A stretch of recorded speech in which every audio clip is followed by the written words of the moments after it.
Assalamu alaikum, muhtaram milletdaşlar. Исәнмесез, хөрмәтле телевизор караучыларыбыз. Кешегә атка атланырга булышуда садака, яхшы сүздә, юлда комачау булган нәрсәне алып куюда садака дип әйтеп калдырган Пәйгамбәрбез Мөхәммәд Мустафа саллаллаһу алейхи ва саллям. Бүген җомга көн димәк ки, нәкъ менә шушындый изге эшләр эшләү бер-беребезгә садака тарату көннәре.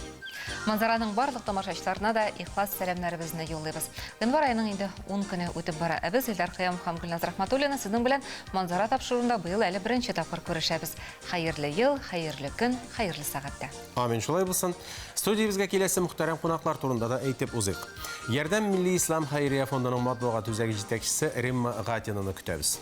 Теш табибы, пародонтолог, хирург Лилия Хафизова киләчәк.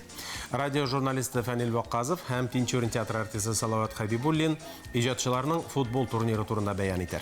Хезмәттәшебез Ләйсән Хуснуллина сезгә Дуалы җиһан сәхифәсен тәкъдим итәр. Шулай ук студиябездә кунакта Рөстәм хәзрәт Хәйруллинда булачак, ул гаилә мәчете имам хатибы. Җомга вәгазендә дөньяның беренче кешеләре Адәм белән Һава турында, аларның гыйбрәтле вакыйгалары хакында ишетербез. Безнең җыр фестивале турында әйткән идек инде. Җыр сәнгатебездә яңа эзләнүләр, яңа ачышлар өчен ул бик яхшы җирлек булачак. Шамил Мукбинов иске һәм тузган гармуннарга җан өрә. Әгәр уйнаучысының җаны булса, гармунның да җаны бар икәнне тоемларга мөмкин ди Шамил әфәнде. Питрәч районының Шәле авылы бик данлыклы җирлек. Анда бүген күп милләтләр гомер кичерсә дә, татар тормышы гөрләп тора. Җырлар алар тарихы да илнең, байрагы да тормыш юлында дип язган күренекле шагыйребез Хәсән ага Туфан. Калип яңа буын яшьләр җыены әнә шулай бүгенге көннең байрагы булырдай җырлар иҗат итү максатыннан яшь шагыйрьләр, композиторлар һәм җырчыларны берләштереп, безнең җыр дип аталган кызыклы проектты оештырды. Чыннан да бүгенге көндә милли җырыбызның язмышы күп зыялыларны, бик күп милләттәшләребезне борчый һәм борчуга сала.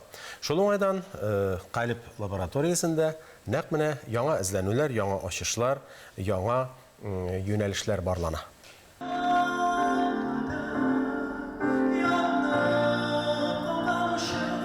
Габдулла Кариев театрында безнең җыр иҗат лабораториясының финал концертында җырлар сайлап алу этабы узды. 2019 елның май аенда Калип яңа буын җыены яшь башкаручыларны, шагыйрь һәм композиторларны берләштергән безнең җыр лабораториясын башлап җибәргән иде.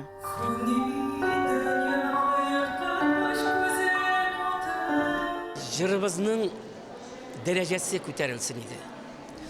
Аның яңгырашы, анда милли рух, аның сүзе, аның көе сүзенә тәңгәл килеп, буш, бер нигә дә ярамый торган. Сәхнәгә чыгып берничә мәртәбә җырлаганнан соң бу инде иске дип, бу кирәк түгел миңа дип, моңа кулчапмыйлар дип шиткә алып ата торган түгел. Чын-чынлап ул җырлар халык күңеленә кереп, безнең халыкның күңелен баетып озак елларга җитсеннәр иде. Әле мин ышанам, хәтта менә мондый проектларның бер өлеше безнең чын-чынлап халкыбызның алтын фондына кирип калырлык әйберләр булмас микән дип. Безнең җыр лабораториясының ярым финалына атап, Габдулла Кариев театрына Илһам ага Шакировның роялен махсус кайтарганнар иде. Илһам ага халкыбызның моң символы. Аның кул җылысын саклаган бу рояльгә кушылып җырлау катнашучыларга үзгә бер рух истәде сыман. Бүгенге көндә барыбыз да белеп торабыз, безнең телебезнең, туган телебезнең проблемалары бар, милли мәктәптең проблемалары бар. Аларны ничек хәл итәргә? Аны сөйләшеп кенә, бәхәсләшеп кенә хәл итеп булмый. Аны конкрет гамәлләр белән хәл итеп була. Җыр, ул татар җыры менә безнең туган моңыбызны, безнең туган телебезне саклый торган иң үтемле чараларның берсе. Хәтта туган телен оныта башлаган кешеләр дә татар җырын онытмыйлар. Минем бик күп чиратканым бар. Татарча җүнләп яшәп белми, әмма ләкин шундый матур итеп җырлый, һәм шундый матур итеп рәхәтләнеп татар җырын тыңлый. Шуңа күрә без милләтебезне яшәтергә телибез икән, аның күңелендә татар рухы сакларга телибез икән, безнең һич шиксез татар җырына беренче рәттән урын бирергә тиешбез. Беренче этапта катнашучылар җирәбә салу юлы белән сайланган иде. Ә инде икенче этапта оештыручылар тарафыннан яңа командалар төзелде. Кайбер катнашучылар төшеп калды, яңалары өстәлде. Бу проектта без үзебезгә яңа кешеләрне таптык. Ягъни, мәсәлән, мин үземә беренче тапкыр Фил Усабый Кахиров белән эшләп карадым. Азат Кәримов белән бу әлбәттә минем өчен, алар өчен дә бер зур бер тәҗрибә, чөнки без әле моңарчы яңгырамаган, яңа ишетелмәгән җырларны яңгыратачакбыз. Бу миңа калса бик зур эш. Моның өчен Гүзәл апа Сәгыйтовага аерым рәхмәтемне белдерәм. Композитор да, шагыйрь да бик талантлы кешеләр, бик талантлы шәхесләр. Һәрберсе үз дөньясы белән яшәүчеләр дип әйтер идем мин. Бик үзенчәлекле шәхесләр. Жюри бал системасы буенча 19 җырны сайлап алды. Тавыш бирү 3 балдан алып 9 балга кадәр иде. Хәзер инде интернеты булган кеше intertat.ru сайтына кереп тавыш бирә ала. Яңа елдан яңача яши башлыйм. Шундый максат куеп тормыш рәвешен үзгәртергә теләүчеләр аз түгел. Кемдер сәламәтлеген кайгырта башлый, чаңгыга баса, кышкы урман һавасын суларга чыга, кемдер рухи язык эзләп күргәзмә залларына ешрак йөри башлый. Мәсәлән, рәссам Уил Шәрәфетдинов иҗаты белән танышу өчен Балык Бистәсе районының Ямаш авылына барырга мөмкин. Үзе укыган мәктәпкә ул 60лап картинасын бүләк иткән. Вил әфәнде Яшел-Үзән шәһәрендә яшәсә дә, үзенең туган мәктәбе белән элемтәсен һич кенә дә үзми. Анда картиналар бүләк итүдән тыш, әлеге мәктәпне ремонт вакытында бизәүдә дә ул актив катнашкан. Һәм кыскасы, туган җирен онытмый, яшь буынга үзенең иҗатын һәр даим тәкъдим итеп килә.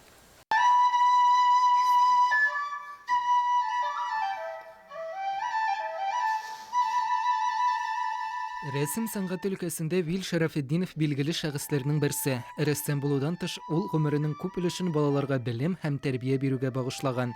Яшел-Үзән сәнгать мәктәбендә, аннан Татар гимназиясендә мәктәп укучыларын рәсем ясарга, сәнгатьнең югары төренә якынаерга ярдәм итә.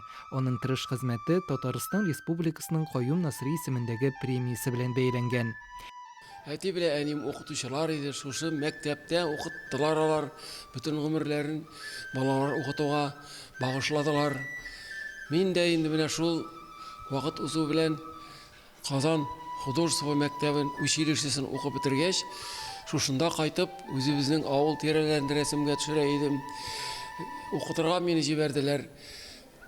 Яшел-Үзән шәһәренә сәнгать мәктәбенә, мин шунда эшли идем һәм һәр вакыт монда авылга кайтып, авыл күренешләрен төшереп эшли идем инде, авыл тиме сана.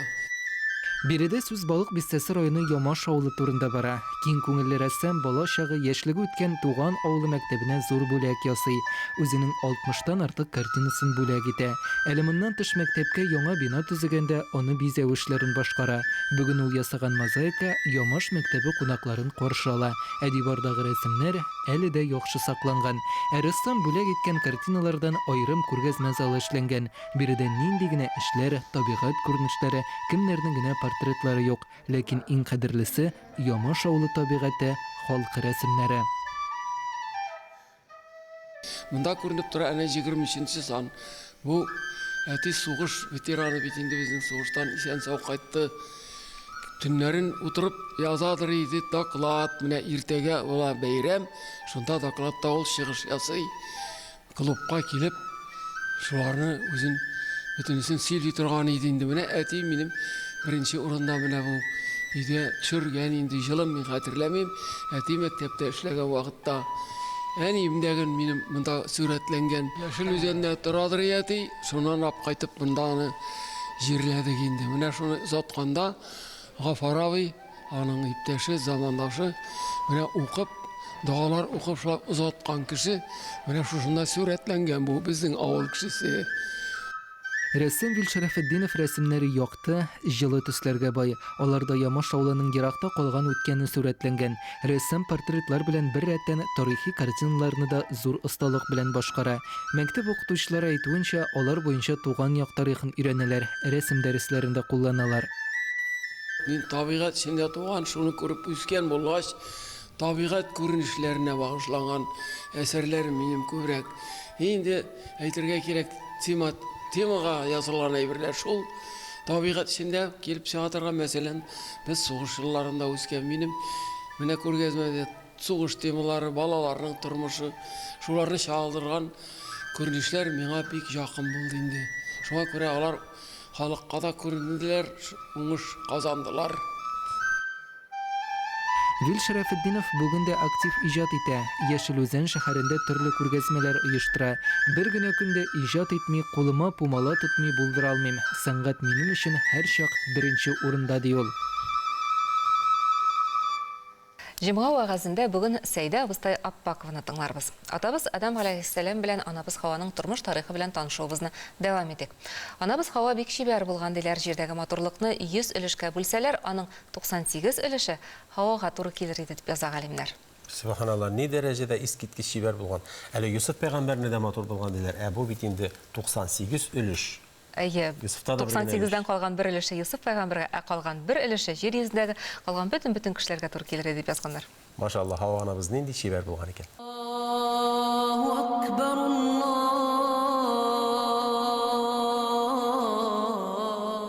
Хәзер караңгыда булар бер-берсен эзли башладылар. Бер язмаларда 200 елды, язмаларда 300 дә бар, артыгы да язылганы бар. Бер көнедә караңгыда бер-берсен табырга Аллаһ Тәгалә ярдәм итте әдәмгә. Бар диде. Арабистан ярым утравы ягына бар диде. Җабраил фәрештәне җибәрде. Әдәм үзенең тәнен агарганын теләр микән диде. Җабраил фәрештә әйтте дә, кем теләми инде диде. Алай булса, айның башында ураза тотты диде. Айның башында ураза тотты. Тәне агарды, эшнең бер өлеше кояш чыкты. Айның уртасында ураза тотты. Ике өлеше гәүдәсе агарды, ике өлеш кояш чыкты. Ахырында тотты айның, инде хәзер бөтен гәүдә агарды һәм кояш та чыкты. Кояш чыккач, яктылыкта китте эзләргә. Арафа тауларында алар очраштылар, елаштылар, афу үтенделәр Аллаһ Тәгаләдән. Аллаһ Тәгалә гафу итте буларны. Җабраил фәрештә никах укыды, буларның 40 балалары булды. 20 мәртәбә авырлы булды анабыз Хава. Игезәк балалар таба торган булды. Кыз бала һәм ир бала. Бер вакытны Кабил белән Әклимә исемле матур кыз бала тапты да анабыз Хава. Балалар үчкәшен Хабилгә тиешле була бу матур. Чөнки атабыз Адәм 3 буынга хәтле буташтырып никах укый торган була. Кабил әйтә, юк, матур кызга үзем өйләнәм, үзем белә туган ди. Хабилгә бирмим ди. Аңлатып карады, тыңламады. Иблис килеп җитте, таш тоттырды кулына. Хабил көтә таулар арасында диде. Шушы таш белән шикәсенә бер генә бер. Энең деме туганың үлер диде, кыз синеке булыр диде. Кабил шулай эшләде. 3 көн мәетне күтәреп йөрде аркасында, кая куярга белмәде. Аллаһ Тәгалә тагын ярдәм итте, карганы җибәрде. Карганы чукып күмгәнне күрде Кабил. Шуны күреп, җирне казып, Хабилне җиргә күмде. Әдәмне җиргә беренче күмү шуннан башланып китте.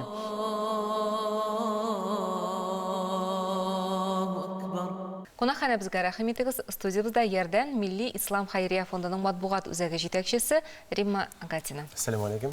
Алейкум салам, рахматуллаһи ва баракат. Хәерле көннәр, Римма. Римма, менә узган елга нәтиҗәләрдән башлап китсәк, минемчә бик әйбәт булыр иде. Әле яңа елның берничә көне генә узды. Узган ел нәрсәләр белән истәлекле булып калды Ярдәм фонды өчен? Ярдәм Милли Ислам Хәйрия фондының аның эшедәге планлары аша бара бит инде, менә без күрмәүчеләр буенча грант тоткан идек 18 елда һәм 19 елда узын тәмамланды. Һәм шунда Игелекле Казан дигән автоном оешмасының җитәкчесе килгән иде. Ул әйтте инде, менә әгәр дә без системалы хәйриячелекне үстерү турында сөйләшәбез икән, Ярдәм Милли Ислам Хәйрия фондын мисалга китергә мөмкин диде инде, әйме? Ул теге безнең теге аны үткәрергә түгел, алдан планлаштырылган курслар бит инде, әйме? Күрмәүчеләр белән күп эшлибез без, ишетмәүчеләр белән һәм коляскада йөрүчеләр белән һәм башка социаль юнәлештә күп бит инде безнең эшләребез. Һәм алар бөтенсе алга таба планлаштырып куелган. Һәм без бу 19 елны уңышлы дип саныйбыз, чөнки курслар үтте. Уразаларда һәр көн 1200 кешене ашаттык бит инде, әйме? Калган гышырлар җыелды, аны таратты, Корбан гаетендә чаралар үткәрелде, Корбан итләре таратылды. Һәм менә безнең хәзрәтләребез Татарстан мөфтияте белән берлектә баралар бит инде колонияларга, анда бит инде төрмәләр, дин тотучылар белән очрашалар бит инде, әйме? Әхлак дәресләре үткәрәләр, әйме? Һәм моның белән бергә аларның менә шушы төрмәдә утырыш колонияларда утырыш кешеләрнең киләчәккә өметләре була, әйме? Менә шушы төрмәдән чыккач кая барыр икән, кая нишле икән дип бәргәләнеп йөрүдән алар азат булалар бит инде, әйме? Шуңа күрә менә бу эш Аллага шөкер бик планлы рәвештә шулай ук бара. Файдасы булсын бар кешегә дә, әйме? Амин. Инде 2020 елга да юнәлешләр белгиләнгәндер. 2020 елга да юнәлешләр билгеләнгән. Шул курслар инде, әйме? Менә әле тапшыру алдына гына сезне бәсәшеп утырдым. Бу киләдә курслар турында сөйли, курслар турында, ничә камашлы курслар турында сөйли икән дип әйтүчеләр дә булырга мөмкин, әйме? Менә бу курсларның кыйммәте бик зур бит аның. Менә әле менә килгәнче үземнең теге кагазьләрне укып бардым дигән шикелле, әйме? Бу кеше, безгә килә торган кешеләр нинди алар? Аларның арасында, мәсәлән, сукыр калган, эшсез калган, туганы, балалары, һәм менә калган кешеләрдән аерылган кешеләр, әйме? Чөнки авыру кешене һәркемнән дә карыйста килмәскә мөмкин. Әйме, тем более күрмәүче кешене, әйме? Дөнья бит ул. Коляскада утыра торган. Яраның теге колак ишетмәүче санс аягында йөреп тора дип әйтик инде, әйме? Монда килгәндә алар ничек? Алар дүрт стена арасында утыралар. Бер кемгә кирәк түгел дип хис итәләр. Үзләренә бәяләре бик түбән. Менә ул самооценка дигән мәсьәлә хәзер бик актуаль мәсьәлә бит инде, әйме? Анда монда киләләр бит инде, һәм аңлап китәләр. Буларның үзләренең сәләтләре бар икән, эшләрендә сәләте бар икән бит. Шуны аңлаталар бит безнең белгечләр, әйме? Кеше дә бар икән яшәргә. Мөстәкыйль рәвештә яши ала икән, нәрсәдер эшли ала икән, нәрсә беләндер шөгыльләнә ала икән. Һәм шушы халәтендә ул әле үзен тулы кеше итеп хис итә ала икән дип кайтып китәләр бит әле, әйме? Менә шул мөһим безнең өчен. Шуңа күрә мен бу курслар турында килгән саен сөйлисем килә. Шуңа күрә алар бик рәхмәтле, алар бит әле үзләре генә монда өйрәнеп кайтып китмәләр, синер күнегүләргә, күнекмәләргә. Кайткач үзләре дә кемнәрдә аякка бастырырга тырышалар, әйме? Аннан инде яңадан килүчеләр дә бардыр. Мәсәлән, шул күнекмәләр бит инде еллар узган саен бераз онытылырга мөмкин. Яңадан инде корректировка, сәламәтлекне ныгыту мәсьәләсендә массажлар да ясалалар. Бу бит инде белем күтәрү генә түгел монда, әйме? Аларга бит психологик ярдәм, медицина ярдәм күрсәтелә. Һәм шунда итеп төзелгән бит инде программа. Бу кеше менә үзен монда чын кеше итеп хис итә бит инде, күкрәк киереп, өенә кайтып китәләр бит инде, әйме? Әлбәттә. Һәм монда ул безнең монда тагын бер өлеше бар бу программаның. Рухи, әхлаки яктан теге ныгыталар бит инде. Безнең бит инде рухыбыз теге төрлечә булырга мөмкин, әйме? Монда нык теге стержен рух ныгып кайтып китә инде. Рух нык булса инде, әйме, үзенә ышаныч булса, теләсәңдә урларны яуларга мөмкин, әйме? Теләсәңдә максатларга ирешергә мөмкин, шулай бит. Әлбәттә. Яшәү өчен уята торган курслар атырга мөмкин. Иң кыйммәтлесе шушы. Тормышка мөнәсәбәтләр үзгәрә бит, иң мөһиме. Сезнең җитәкчегез Илдар хәзрәт Баязитов, ул бик күп шушы ярдәм Милли Ислам хәйрия фондын җитәкләүдән тыш, андагы эшчәнлектән тыш әле бит Мәскәү һәм Киров районнарының мөхтәсибәте эшчәнлегендә алып бара. Димәк, әле ярдәм фондына күпмедер ул вазифаларда төшә торгандыр дип уйлыйм. Сез команда белән аларны да башкарасыздыр дип аңлыйм. Без команда белән башкарабыз, шулай ук теге планлаштырылган дип әйтик инде, әйме? Ел дәвамында бит инде шушы безнең мөхтәсибәткә кергән мәчетләр каршында курслар эшләп тора бит, шул белем алу курслары, әйме? Ислам динен өйрәтәбез бит инде, әйме? 6 яшьтән алып инде 60-ка, 70-ка хәтле әбиләр киләләр, шул хәтле аларның менә белем алырга омтылыш бик зур инде, әйме? Алар әйтә, менә бу ничек тартылып укыла, мәсәлән, тәҗвидне өйрәнәбез бит инде дәрестә, әйме? Әйтә, менә монда тотып торабыз, әймәтәм тотып торабыз, дальше китәбез бит инде, әйме? Менә шундый максатчан, менә максатчанлык зур роль уйный дип беләм инде бүгенге көндә, әйме? Әле менә мөхтәсибәт буенча тагын карасак, монда белем алуына тугы бит инде. Мөселманнар теге бер-берсен күрсеннәр, аралашсыннар, дуслашсыннар, спартакиадалар үтә бит инде, әйме? Төрле спорт чаралары үтә. Менә хәзер кышы каникуллар үтте, балаларны җыеп, анда безнең эшмәш кашында булды безнең рухи сәламәтләндерү курслары үтте. 200-дән артык бала, алай шулай ук менә шушы кышкы каникулларда шөгыльләнделәр шушы курсларда дип әйтик инде. Алар бит әле Коръән укырга өйрәнәләр. Коръән укырга өйрәнәләр, ислам нигезләрен өйрәнәләр. Алай гына түгел, теге спортта бар бит инде, анда урамда да уйныйлар, ул бит теге сафхада сәламәтлек ныгыту. Шулай ук әйбәт шәһәр квартирасында утырып торганча, һәркем авылга кайта да алмый бит әле. Рәсем конкурслары, калган конкурслар, ул бит инде балаларны барып менә теге якынайта бит ислам диненә якынайта. Гомум кешелек кыйммәтләре дип әйтәбез инде бу чиракта. Балаларыбыз теге аңлап үсәләр, яхшының яхшы, яманның яман икән. Менә шулай. Искиткеч зур эшләр башкарасыз, Рима, без сезгә уңышлар телибез. 2020 елда ярдәм хәйрия фонды эшчәнлегенә килеп кушылырга, сезгә ярдәм итәргә теләүчеләр тагын да күбрәк булсын иде. Амин, шулай булсын. Менә шул вакытта әйтәсем килә.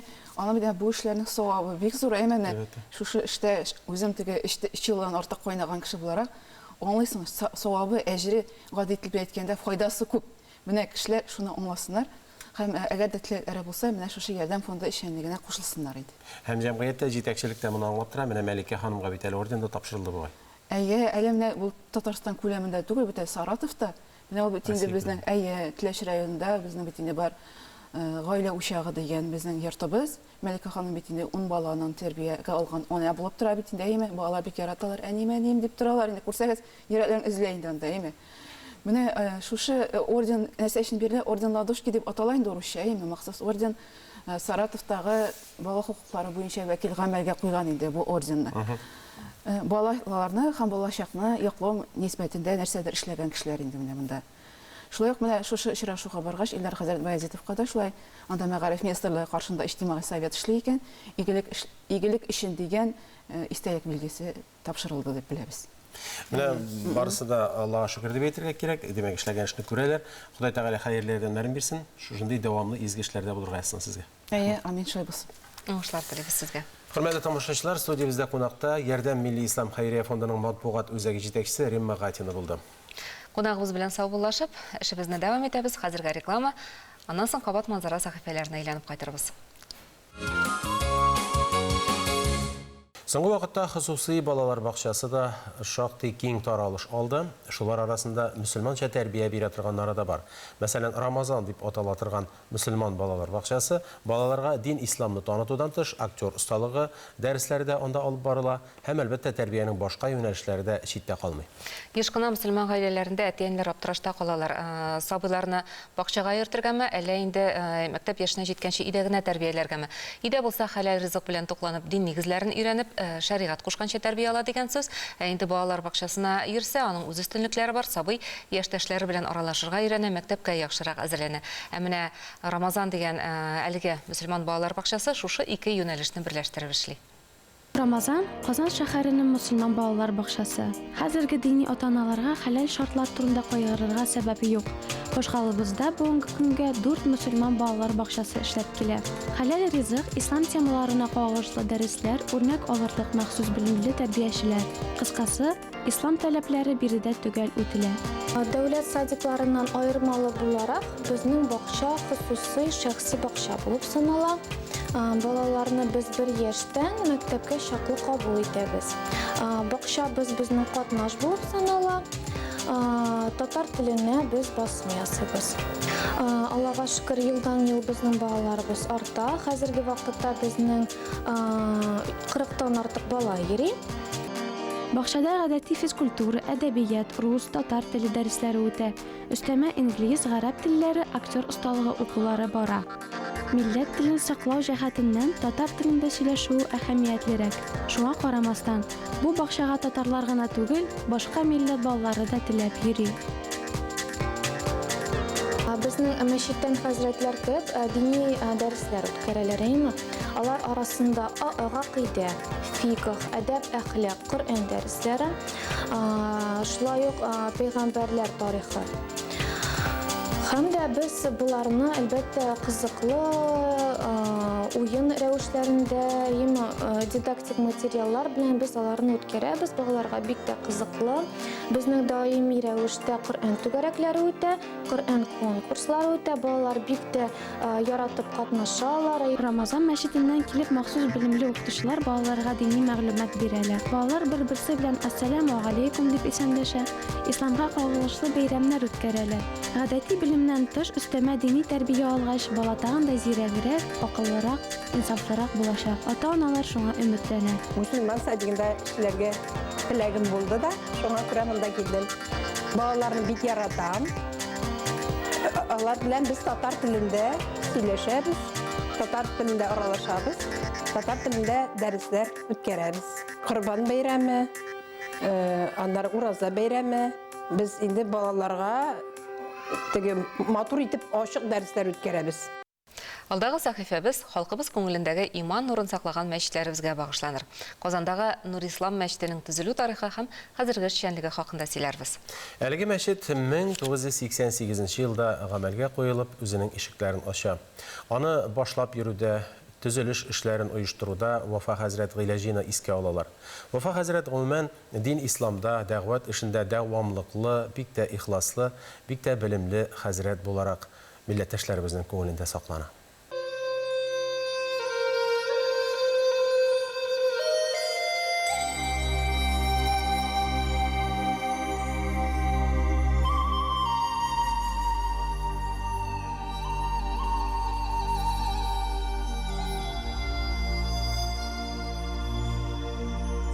Маңайын Аллаһ Тәгаләнең рәхмәтедер, кешеләрдә динне күтәрү теләге көчле булган.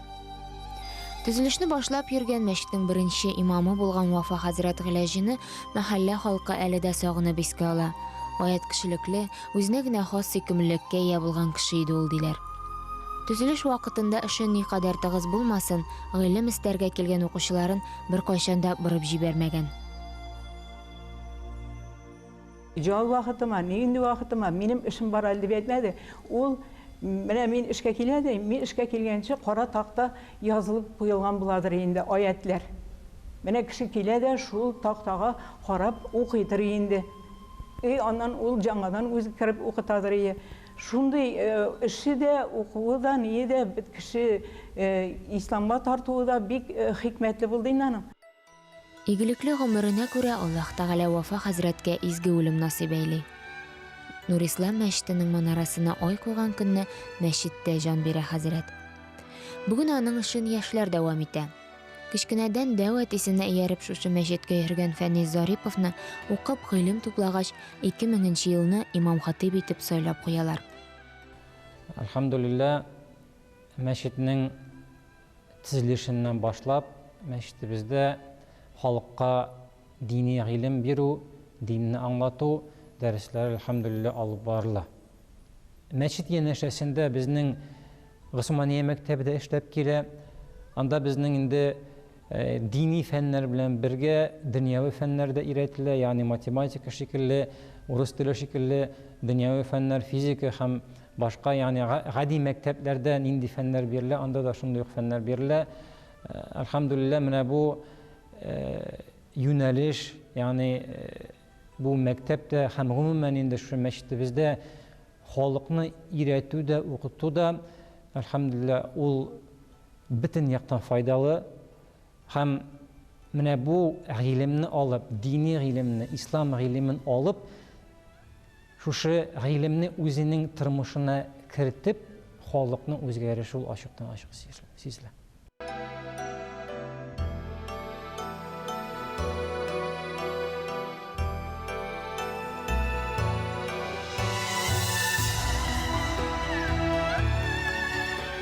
Бийек манаралы, зур, иркен заллы Нурислам мәчетенең тарихы һәм бүгенге хәле әнә шундый.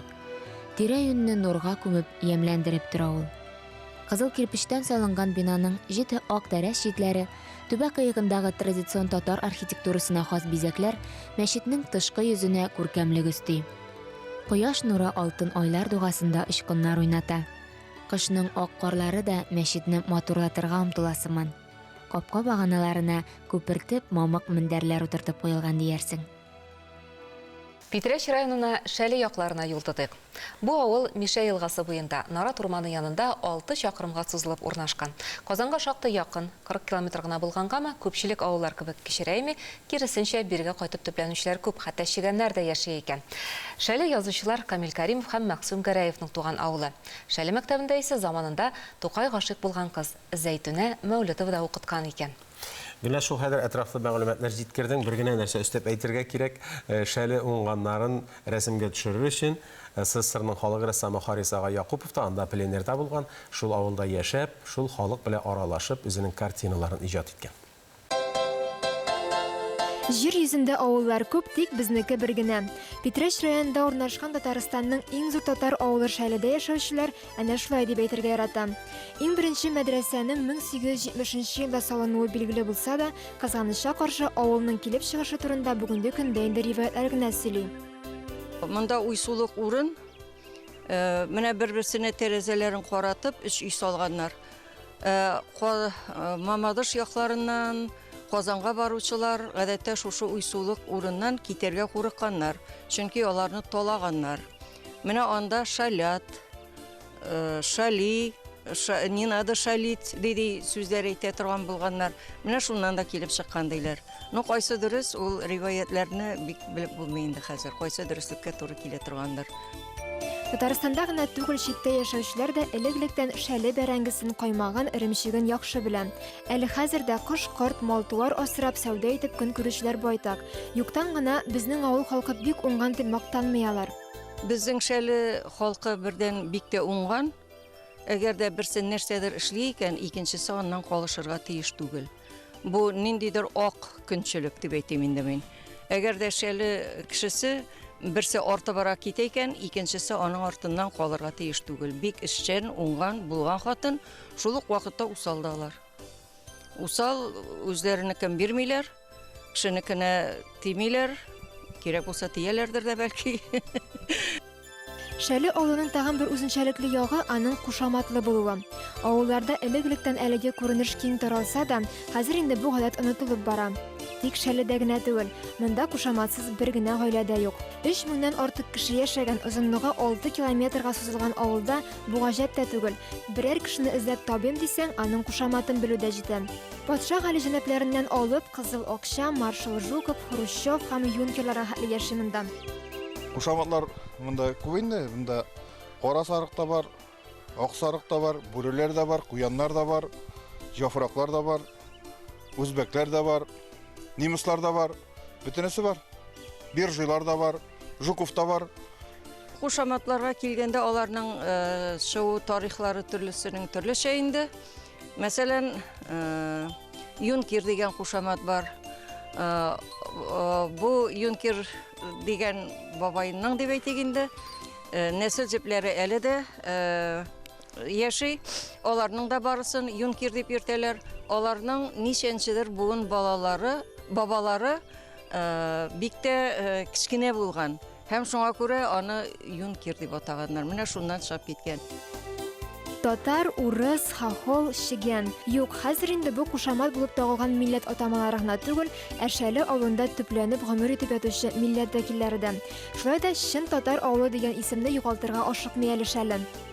Монда хәзер безнең шигәннәр дәген, урыслар дәген барлыкка килде инде. Ну шигәннәр барлыкка килде, моннан 5-6 ел барлыкка килде, хәзер аларның балалары татарча уже сөйләшә.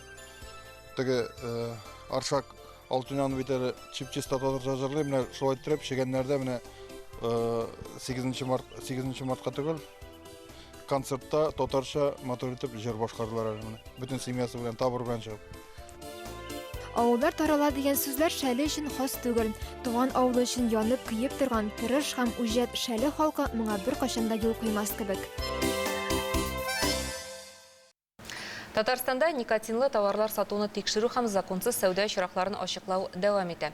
Роспотребнадзор оешмасы мәгълүматлары буенча 560-тан артык сәүдә ноктасы тикшерелеп, 56-сыннан 35 килограмм тыелган товар. Төгәлрәк әйткәндә, снюс сатудан алынган. Ә бит тикшерү башланганчы шушы агуның инде күпмесе кеше кулына, бигрәк тә яшьләр кулына күчкән.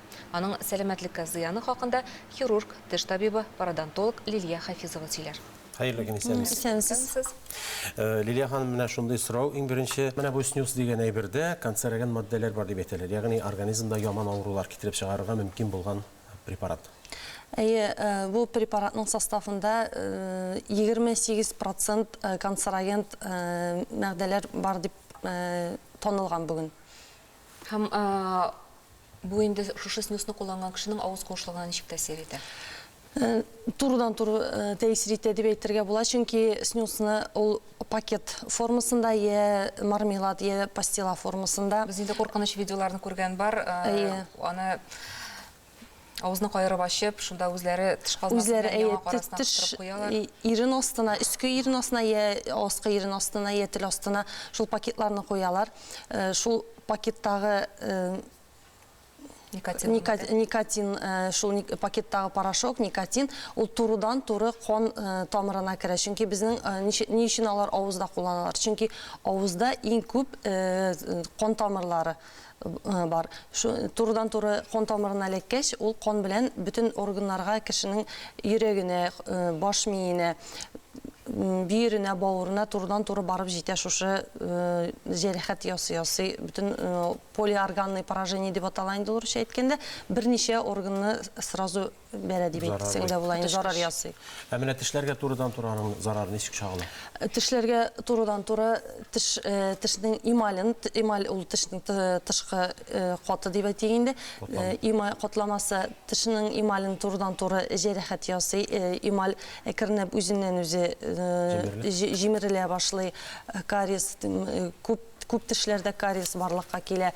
Шунан соң парадонтоз барлыққа келерге мүмкін парадонтоз ол десна оңқау ұтыра башлай, сүйек ұтыра башлай. Турыдан-туры жарақат ясағаш оңқауға. Оңқауда өлген некротизированный деп аталайын, некроз деп аталайынды ол шул пакет формасындағы жарақат барлыққа келе, һәм ол шул өлген некрозлы ткань ол өзінен өзі кете, атторгация ете. Қойырылып шығайы. Шуны қорқыныш әйбірлер селесіз, еш-үсмірлер үшін бойынды айрыша да зарарлыдыр. Мұны бит көбірек білмеше еш-үсмірлер барып Әлбәттә, бұл бүгінгі күнде бик зор бик актуаль проблема, чөнки еш-үсмірлер алараны оңна бітірмей, формалары түрлі-түрлі, мәселен, мармелад деп әйттегенде, пастила деп әйттегенде, зубочистка формасында дағын шығарыла бүгінгі күнде. Алар балаларына қызықтырылды. Балаларға қызылтырғанда ароматизатор қушалар алар. Олма тәмендегін бұларға мүмкін, жилек тәменде бұларға мүмкін. Алараны өзінше оңна бітірмеше зиянын ауызларына қабып, жолай суырып беріп, ирін астына қойып беріп, өзілеріне жарақат ясылар. Һәм баланың үсе тұрған зоналары жарақатланырға мүмкін, йөрәкләре жарақатланырға мүмкін, баш миендә гипоксия деп аталайынды ол кислород жетмей, сулыш ала алмай башларга мүмкін. Бүгінгі күндә өлім шыраклары дагы бар ие. Снюсның зарарын ул китергән зыянны дәвалап, менә югалтқан сәламәтлекне кире кайтарып буламы бу чиракларда? 100% қайтарып була дип әйтмәс дигән, чөнки бер җәрәхәтләнгән органны кире үз хәленә алыштырып та булмый, кире кайтарып булмый ул сәламәтлек. Әмма балаларның шул ягы бар, аларның регенератив свойстволары бик югары. Аларның җәрәхәтләре бик тиз төзәлә ул кешегә караганда. Чөнки аларның әйтеп киткәне инде ростковый зона дип атала, үсә торган зоналары әле бар.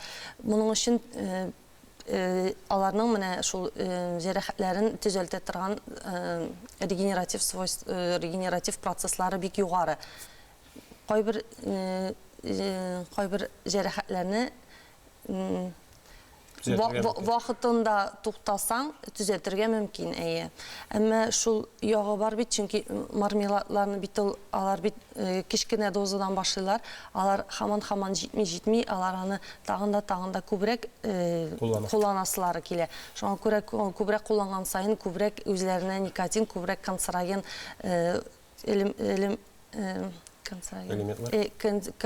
элементларны үзләренә кабул итеп, үзләренә җәрәхәт ясыйлар. Наркотикларның кызганычка каршы шундый үзлеге инде ул кешегә кичкенә генә дозадан башлаган сайын күбрәк доза кирәк була һәм ул шуннан туктый алмый, үзлеге белән аңардан аерыла алмый. Монда инде әти-әниләр, гаиләдәге якыннары, туганнары, гомумән укытучылар да, яшьтәшләре дә бер-берсенә игътибарлырак булып, менә ниндидер шикле әйберләр булганда кичекмәстән моны ачыкларга кирәк һәм табибка барырга. Әлбәттә, бик авыр моны ачыклау. Чөнки сигарет тәмәке тартканда исе булса, мармеладларның исе юк. Һәрхәлдә әти-әни укытучылар беренче чиракта баланың үзенең тотышына игътибар итәргә тиеш, чөнки мәсәлән, шул снюсны кулланган балада күз кабаклары кызарырга мөмкин, конъюнктива, күзнең тыш оболочкасы, тыш катламасы кызарырга мөмкин, зрачогы зурая, йөрәге котрак ешрак тибе башлый. Баш авыртулары, еш баш авыртулары булырга мөмкин. Аннары я ул бик актив, агрессив була. Я да ул кирисенчә теге бер пеш юмылган булып, бер пеш макка гына кирип, бу дөньяда бер нәрсә кирәк түгел шикелле шулай утырып кына торырга мөмкин.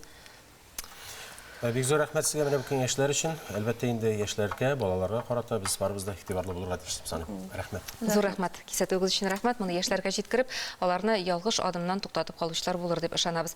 Әгәр сез, хөрмәтле тамашачыларыбыз, кайда булса да снюс дигән агу сатуларын күрсәгез яки ишетсәгез, бу хакта тизрәк кайнар линия телефонына 272-80-83 яки 238-98-54 номерларына шалтыратып хәбәр итәргә тырышыгыз. Бу афәттән бергә сакланыйк. Тапшыруыбыз дәвам итә. Үзенчәлекле тәмләткеч дарчин турында сөйләшеп алырбыз. Борынгы заманнарда бер җиметем дарчин хәтта патшалар өчендә затлы бүләк булган. Аны Шри-Ланка утравыннан алтын бәясенә кайтарта торган булганнар, чөнки ул бик күп авыруларны дәвалаганда кулланылган. Хәзер корицаны, дарчинны бөтен дөньяда төрледән-төрле ризыкларга кушалар.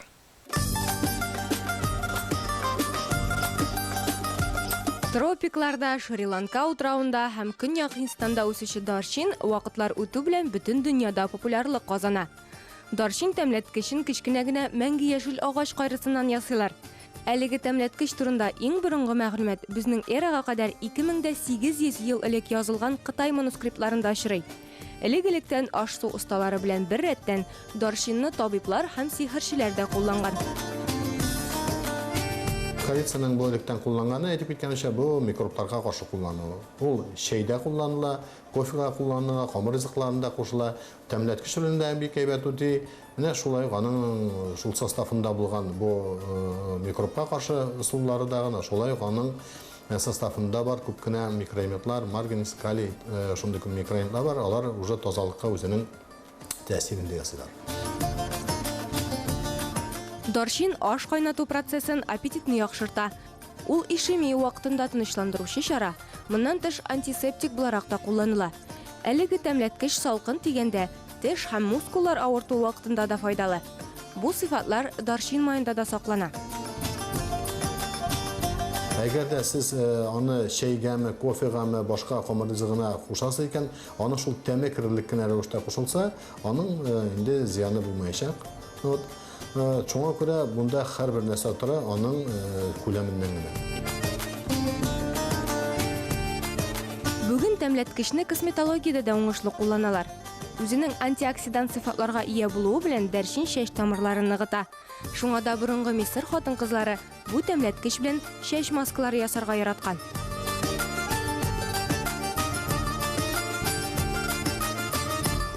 Әгәр дә сезнең чәчләрегез кыйла һәм икеләнә икән, дарчин, бал һәм зәйтүн маеннан маска ясарга мөмкин. Моның өчен бер чәй кашыгы тәмләткечкә 2 аш кашыгы җылы зәйтүн мае һәм шул ук күләмдә сыек бал кушарга кирәк. Маска юеш чәчләргә ясала. 45 минут үткәннән соң масканы шампунь белән юып төшерергә кирәк. Моннан соң чәчләрне фен белән киптерү дөрес түгел. Ә зәйтүн мае урынына башка төрле майда кулланырга мөмкин. Әлеге маска сезгә дә ошар дип өметләнәбез. Һәр чак гүзәл һәм сәламәт булып калыгыз. Нинди генә кызыклы коллекциялар тупламый кайбер кешеләр. Кайчандыр почта маркаларын җыючылар бар иде. Хәзер кемдер сәяхәтләрдән алып кайткан бихисап магнитлары белән горурлана. Ә менә Чүпрәле районының Түбән Шәке авылындагы мөритүче Шамил абый Мукбиновның коллекциясе исен китәрлек. Ул гармуннар җыя, аларны төзәтә, аларга җан өрә. Шул рәвешле татар моңын саклауга үз өлешен кертә. Әле өздіріп, оларны әлі бірсін алып ойнап та жібере. Тағын шонысы да қызықлы гармонның жаны боламы деген сұрауға аның жауабы бик өзіншәлеклі видео язманы ихтибарлап қарағыз.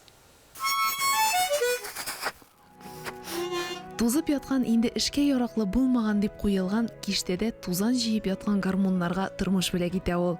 Гармон қызлар көңілі кебек бит, қарап тұрғаны яратады. Пенсияға çıkası benim tanıdığımda iş yok.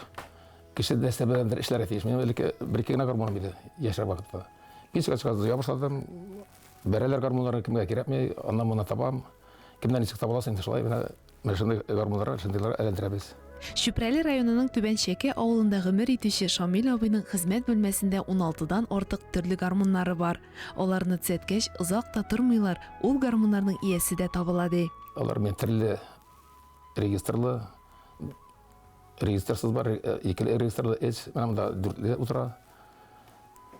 Анан был хромкалар ул бар, ана бәләкәй хромка бар кичкенә генә. Анан Тальян гармон бар, Саратов гармоны бар. Шундай бер баян бар, ике баяным бар. Ике төрле. Неләр барда бер экземплярда гына. Шамил абый гармоны белән бер кайчан да аерылмый. Армиядан кайткач шофер булып эшләгәндә дә гармон гел янәшәдә, машинасында йөрткән. Шатлыкта да кайгыда да кулында гармон аның. Нинди булса да хәлләремне аңлый гармоным ди ул. Төнне хәтта башка төрле көйләр килә ди ул. Шул көйләрне аннан гармон аша халыкка җиткерә. Гармонның җаны бар диләр. Дөресме икән әллә? Гармонның әгәр уйнаучысында булса җаны бар. Җан китеп була.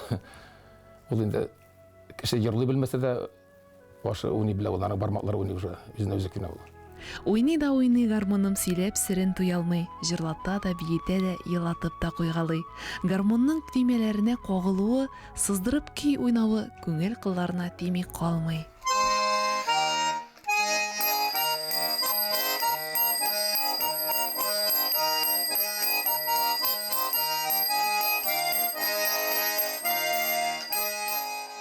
Ике 2020 ел милләттәшләребезнең дини тормышына ниндирәк яңалыклар һәм үзгәрешләр алып килде икән?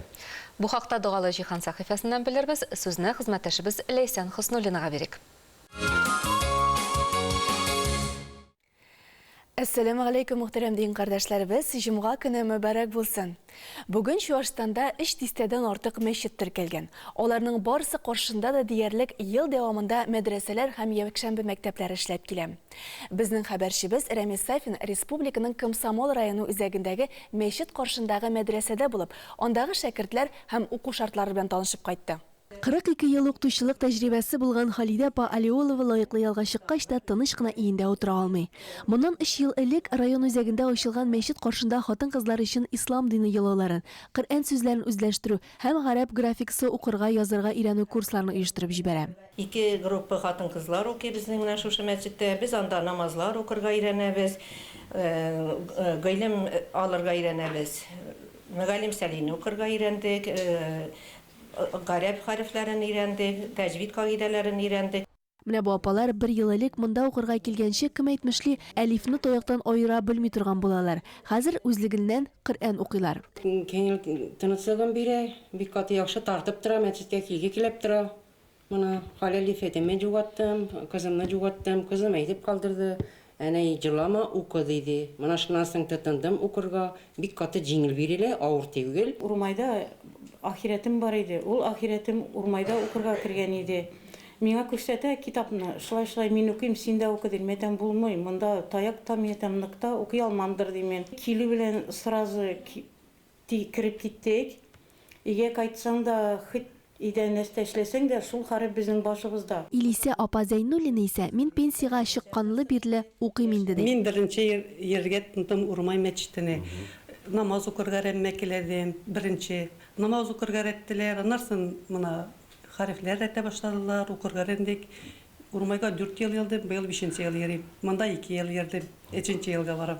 Мөгаллимә Халидә апа әле үзе дә укып йөри. Казанның данлыклы Мөхәммәдия мәдрәсәсе шәкерте ул. Мөгаллимә быелдан балалар өчен дә ислам дине буенча дәресләр бирә башларга уйлый. Әүзу биллаһи минәш шәйтанир раҗим. Бисмиллаһир-рахманир-рахим. Әлхәмдүлиллаһи раббил галәмин ва саллату ва саламу ала расулина Мухаммади ва ала алихи ва сахбихи әҗмәин. Бүгенге көнне балалар без сезнең белән сиралар өйрәнгән идек. Хәзер шушы дәрестә без сезнең белән өйрәнгән сираларны кабатлап карарбыз. Безнең балаларыбыз район үзәгендә яшәсәләр дә, рус мәктәбенә йөрисәләр дә, алар үзләре татарча, саф татар телендә сөйләшәләр. Хәзерге вакытта мәчетләргә йөреп намазлар укыйлар. Мәчет каршындагы мәдрәсәдә хатын-кызлар дүшәмбе һәм чәршәмбе көнне укыса, балалар якшәмбе көннәрендә шөгыльләнәчәкләр. Барыбызда кабат бергә, аннан сиралны китәрбез. Әбүзу биллаһи минәш шәйтанир раҗим. Бисмиллаһир-рахманир-рахим. Халида апа алга таба бу дәресләрдә балаларга гарәп телен генә түгел, татар телендә өйрәтергә уйлый. Бу аның гына теләге түгел, ата-аналарның да уртак үтенече. Түбән Новгород өлкәсенең Пилне районына ислам мәдәнияте нигезләре фәне буенча 3нче төбәк-ара олимпиада үткәрелде. Олимпиада Чувашиянең татар авыллары мәктәпләре актив катнашты. Сораулар Россия Федерациясының Мәгариф һәм фән министрлыгы тарафыннан расланган гомуми белем бирү мәктәпләре өчен ислам мәдәнияте нигезләре укыту әсбабы буенча алдан әзерләнгән иде. Беренче, 3нче урыннарны алган олимпиада җиңүчеләргә Түбән Новгород өлкәсе Мәгариф, фән һәм яшьләр сәясәте министрлыгы һәм Чувашия Республикасы мөселманнар диния нәзарәте дипломнары кыйммәтле бүләкләр тапшырылды. Олимпиада фестиваль белән тәмамланды. Барлык чыгышлар да үсеп килүче буынның рухи-ахлакый сыйфатларын тәрбияләүгә багышланган иде. 2020 елның 25 гыйнварында Ютазы районы Урыс-Су бистәсендә хатын-кызлар арасында Россия күләм Коръән укучылар бәйгесе булачак. Ул мөслимәләрне хакыйкый ислам гыйлеме алырга чакыру, шулай Коръән буенча белемнәрне арттыру һәм киләчәктә дә каләм шәрифне яттан өйрәнүгә омтылышларын үстерү максатыннан оештырыла. Бу турыда Татарстан Республикасы Диния нәзарәтенең сайты хәбәр итә. Коръән укучылар бәйгесендә катнашучыларның яше шикләнмәгән. Төп шарт туташлар һәм ханымнар Коръән хафизлар әзерләү яки Коръәнне ятлау үзәге шәкерте булмаска тиеш. Гаризалар 2020 елның 15 гыйнварына кадәр кабул ителә. Конкурс 2 номинациядә уздырыла. Коръәннең 3 җүзен 28-нче, 29-нче, 30-нчыны белү. Әлеге җүзләрне яттан укудан тыш мәхрaj, ягъни авазларны дөрес әйтү һәм тәҗвид, дөрес укый белү.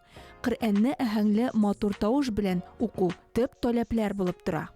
Быел Рамазан айы 24 апрельдә башланачак, Ураза гаетен 24 майда билгеләп үтәчәкбез, ә Корбан гаете 31 июльгә туры килә. Башка бәйрәмнәр хакында алдагы видео язмабыз. 26 гыйнвар хиҗри календар буенча 1 Җомадәл ахир көне була. 24 февральдә Рәгаиб кичәсен бәйрәм итәләр. 25 февраль хиҗри календар буенча 1 Рәҗәб, 21 мартта Миграҗ кичәсе. 25 март хиҗри календар буенча 1 Шәгъбан, 7 апрельдә Бәраәт кичәсе. 24 апрель хиҗри календар буенча 1 Рамазан. Бу көнне Рамазан айы башлана. 19 майда Кадр кичәсе була. 24 майда хиҗри календар буенча 1 Шәввәл Ураза гаете. Корбан гаете 31 июльдә. 29 августта Гашура көне. Кышкы каникул көннәрендә Татарстан мәчетләрендә укучылар өчен рухи сәламәтләндерү чаралары узды. Мөхтәсибәтләрдә белем алу һәм күңел ачу программалары, иҗади мастер-класслар, викториналар, әхлак дәресләре, конкурслар, Коръән бәйгеләре һәм дәресләре тимер аякта чаңгыда шуы оештырылды. Балалар бер генә минутларында бушка уздырмадылар. Мөхтәрәм дин кардәшләребез, бүгенге җиткерәсе мәгълүматларым менә шулар иде. Аллаһы Тәгалә кушканнарын үтәп, тыйганнарыннан тыйлып яшик. Исән сау булыгыз.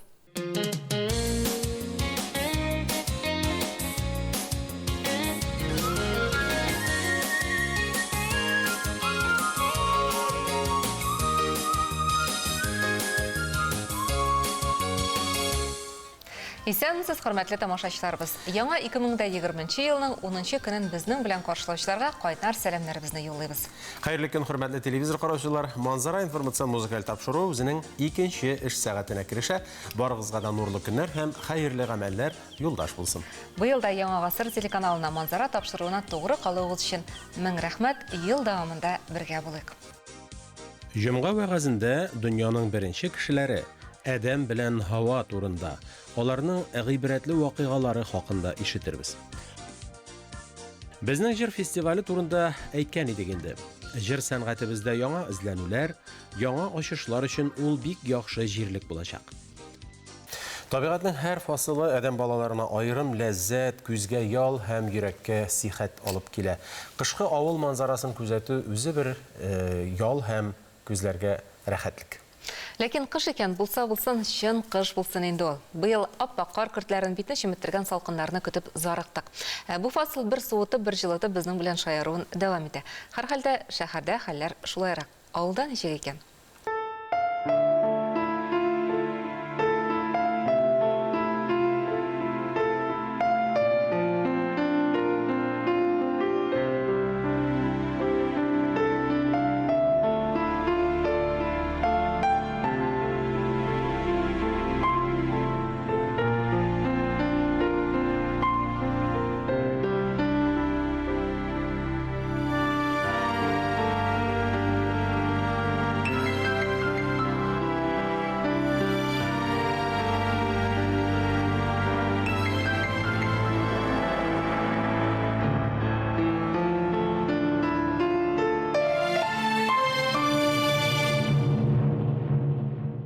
Әткәмен кемнең теле сәхифәсенә керешәбез, безнең халкыбыз телен белгән ил ачар ди. Чыннан да тел белү, әдәбиятны аңлау ул зур ләззәт бирә. Вакыты белән чәчкәгә су сипмәсәң, бетәр кибеп. Тел дә шулай. Үстерүгә мохтаҗ ул сулар сибеп язып калдырган күренекле әдибебез Мәҗит Гафури.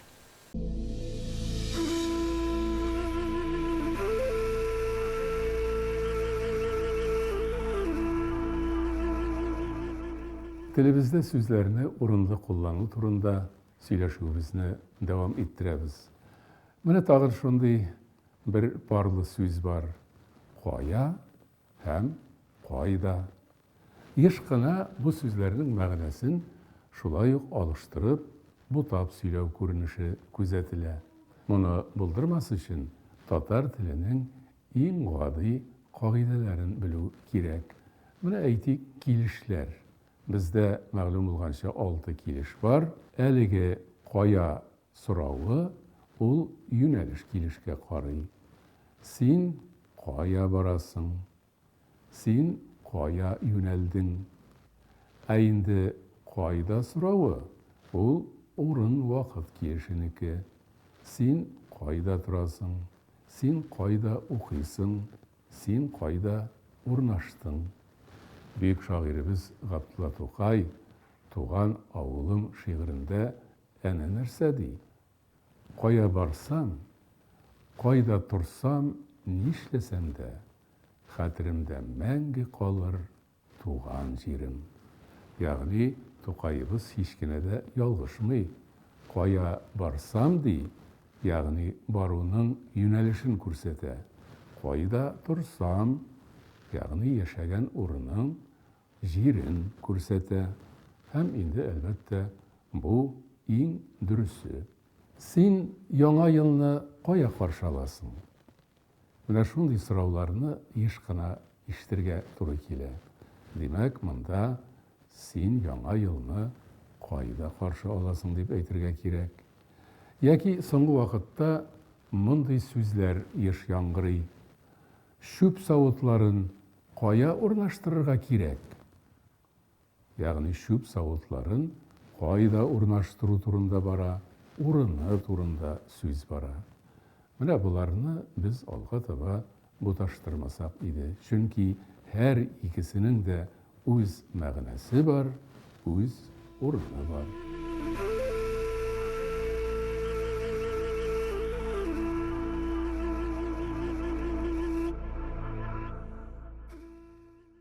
Кунакханәбезгә рәхим итегез. Студиябездә кунакта иҗатчылар арасында футбол ярышын оештыручыларның берсе Фәнил Вакказов һәм Тинчурин театры актеры Салават Хәбибуллин. Хәерле көн, егетләр. Сәмсез хөрмәтле кунакларыбыз, менә кемнәрдер бу кышкы каникулларда чаңгыга басты, ә сез инде бөтен көчне җыеп футбол ярышына әзерләнәсез. Ул татар иҗатчыларының елда була торган ярышы, микрофон турниры дип беләбез. Быел кайчан, ничегрәк узачак һәм нинди яңалыклар? Быел инде әйдәгез булай эшлик, мин башта бераздан яңалыклар турында сөйләп китим, аннан соң Салават белән рәхәтләнеп аралашырсыз. Быел дөрестән дә яңалыклар күп.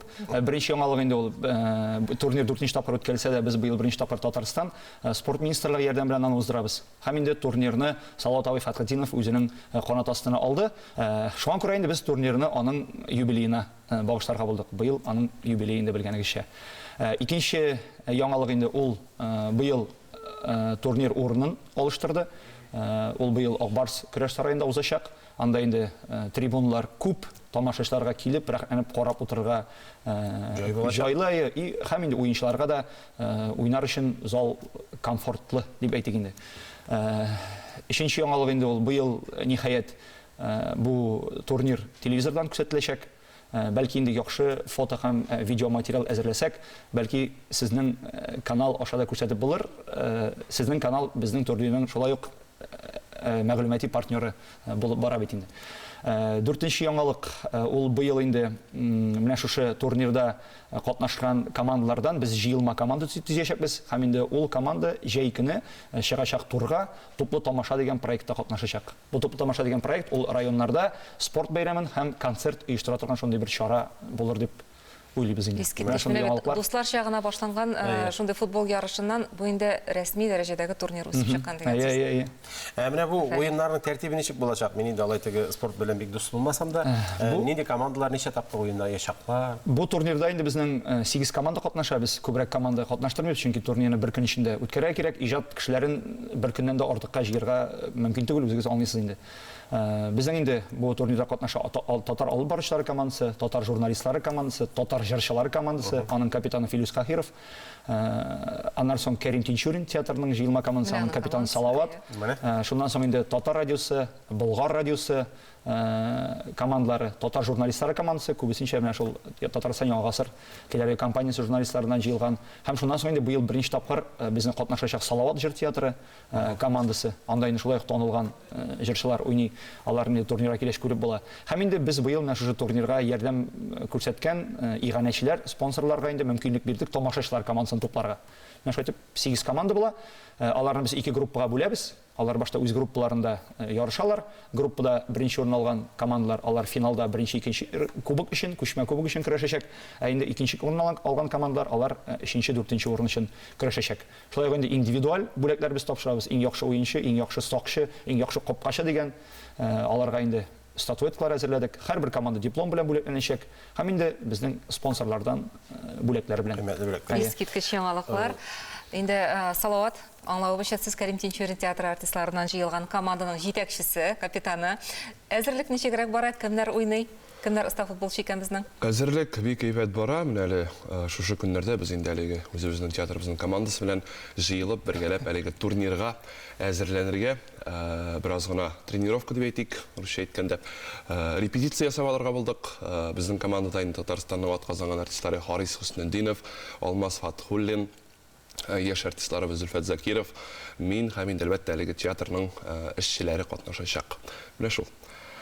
Инде булар минем уйлавымча фактура ягыннан футбол өчен яратылган егетләр кебек. Бөтенесе менә Салаватның үзенә карасаң да шундый фикер туа. Үзегезнең футбол белән дуслыгыгыз ничегрәк инде? Күптән уйныйсызмы? Мин инде 2002 елдан бирле, ләкин мин бу безнең мини футбол дип атала, мин зур футбол уйнамыштым. Ләкин шуңа да карамастан кичкенә футболны мин ярата башладым менә шу турнир өчен. Рәхмәт Фәнилгә бик зур әлеге турнир өчен, чынлап та бик күңелле, бик матур тамаша. Менә тамашачыларны кемнәр килер дип уйлыйсыз, Фәнил? Кемнәрне чакырасыз? Кемнәргә адреслана инде бу? Кызыксынган һәрбер кеше килә аладыр дип уйлыйм. Менә мин тагын бер аслыклап үтим әле. Безгә күп сораулар бирәләр турнирга ничек керергә. Ул аңа түләүле буламы, күпме түлисе була? Кайбер кешеләр күрәсең теге артистлар булгач, җырчылар булгач, алып баручылар булгач, ул бренди концерт була дип уйлый торгандыр. Шуңа күрә кем җырлаячак дип тә сораучылар бар интернетта. Шуңа күрә мин әйтәсем килә, ул беренче ратта анда футбол турниры булачак. Шуның арасында инде без бераз гына теге концерт номерларда кертәчәкбез. Шуңа күрә кем иҗатны һәм спортны ярата, бөтен кеше дә анда килә ала. 12 гыйнвар көнне Акбарс көрәш сараенда иртәнге 10-да башланып китәчәк турнир. Инде көндезге 2-дә булачак рәсми ачылу тантанасы һәм финал уеннары. Керү бушлай. Анда урын иркен, теләгән бөтен кеше дә сыйла. Анда 2000-нән артык кеше сыя ул залга. Шуңа күрә бөтен кеше килсә урын табылыр дип уйлыйм. Менә минем яңалыкларның берсенә кайтып сорыйсым килә, тамашачылар командасы булачак дидегез. Сез инде аларның кемнәр буласын беләсезме, тамашачылар командасын? Яисә аны иганәчеләрегез менә әлегә сер итеп тоталармы? Ул командада кемнәр буласын без беләбез. Без бит инде сәнгать вәкилләре, иҗат вәкилләре, артистлар футбол уйнасак та барыр, безнең янәшәдә безнең белән бергә кушылып уйный торган безнең дусларыбыз бар. Алар инде озак кына кызыгып йөргәннәр иде. Алар безгә турнирны үткәргә ярдәм итәләр, ләкин кызыгалар. Безнең дә уйныйсы килә дип. Быел менә безнең шул спонсорларыбызга мөмкинлек бирдек инде шул үзебезнең янәшәдә уйнаган егетләрне үзләренең командаларына тупларга. Алар турнирның якын дуслары барыбер тамашачылар. Командалар арасында инде фаворитлар сизеләме? Кемнәрнең җиңәргә өметләре бар? Безнең турнирда елдагыча бер 4-5 фаворит була. Аларның кайсысы атачак, аны төгәлне әйтә алмыйбыз. Ул бәлки Тинчурин театр командасы булыр. Әйтеп китим әле, Салават безнең моннан 2 ел элек узган турнирда иң яхшы уенчы дип танылган иде. Салават ул актерна түгел, ул туп белән дә бик яхшы мөнәсәбәттә. Шуңа күрә быел менә шул бер 4-5 команда тигез бар. Менә шулар инде җиңү өчен көрәшәчәк менә калса. Без инде булды, хәлне аңладык. Димәк, бөтен уенчылар да язгы айгыр кебек кешнәп торалар, турнирны көтеп. Исән-сау гына башкарырга ясын. Рәхмәт сезгә бик зур чакыруыгызга. Уңышлар сезгә. Hörmətli tamaşaçılar, studiyamızda qonaqda icadçılar arasında futbol turnirin uyuşturucu Fənil Vaqqazov həm Tinçürün teatr aktyoru Salavat Xabibulin buldu. Qonaqlarımızға уңышлар теләп, алар белән киләсе очрашуларга кадәр саубуллашабыз. Бәлки әле без дә нәкъ шушы футбол турнирын карарга барырбыз, тапшырыбызны театр елына нәтиҗәләр белән дәвам итик. 2019 ел Россиядә театр елы дип игълан ителгән иде. Ул Татарстан театрларына нинди йогынты ясады, нинди вакыйгалар белән истә калды. Бу хакта хәбәрчебез Лейсән Билалова видеоязмасыннан белербез. 2019 елның театр елы булуын олысы да, кішісі дә белә. Театр дөньясы фестивальләр һәм премьералар ярдәмендә генә түгел, ачык һавада уздырылган күп санлы акциялар аркасында тагын да киңрәк таралды. Курчак театры парадлар оештырса, Тинчурин театры актерлары паркка чыгарга ярата. Галиәскәр Камал исемендәге Татар дәүләт академия театры һәр вакыттагыча үз-үзләренә тугры, гаҗәпләндерүеннән туктамый. Әле метрода спектакль өзеге күрсәтәләр, әле аэропортта ария башкаралар.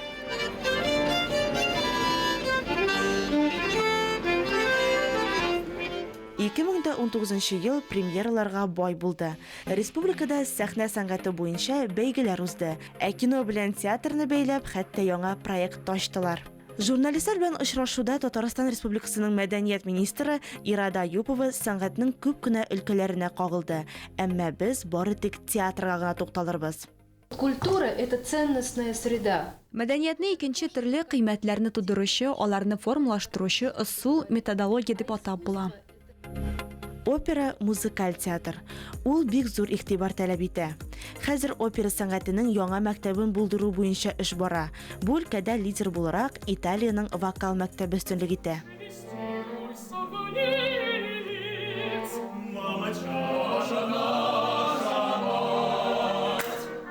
Милли театр шактый консерватив күренеш. Яхшымы бу, әллә начармы? Бер яктан ул милли театр традицияларын саклап калырга мөмкинлек бирә. Икенче яктан яңа сәнгать ачылышларын мәхрүм итә. Ә инде алсы күзлекне озаграк кисәң, чын барлык белән элемтәне югалтырга да ихтимал. Шуңа күрә соңгы берничә елда Казанның театр сәхнәләрендә яңа тәҗрибәләр күп.